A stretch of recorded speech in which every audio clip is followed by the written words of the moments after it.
Hello, this is John from caveofprogramming.com, and this tutorial is just a little review on the servlet lifecycle. And we've already covered the servlet lifecycle, but I kind of just wanted to devote one little tutorial to it, because if you go for a job interview or if you have to sit an exam on web applications, you will definitely be asked what the servlet lifecycle is. So if you go to Google and you search for servlet lifecycle, you can come up with a page. Well, the top result actually in this case is this page from Sun, which tells you everything you need to know. But the gist of it is that when you start when you deploy your servlet, at some point, either when you deploy it or when it receives the first request, depending on configuration options, the servlet will be loaded by the application server. And when the servlet's loaded, the first thing that happens is that the servlet is initialized and the init method gets called. So that will happen once for the lifetime of your servlet.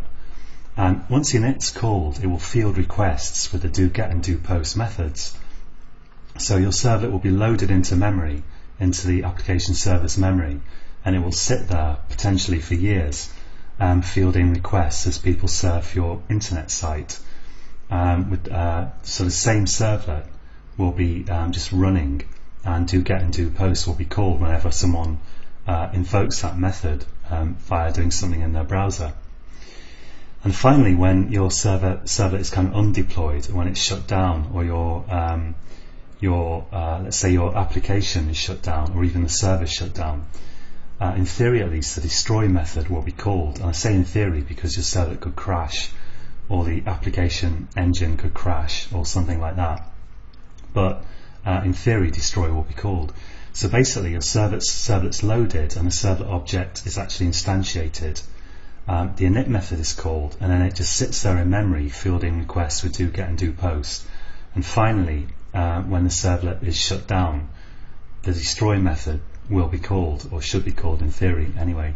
And that whole thing is what's known as the servlet lifecycle. So if anyone asks you about that, it's good to have these facts ready to recite. Okay, so that's it for this tutorial, and until next time, happy coding.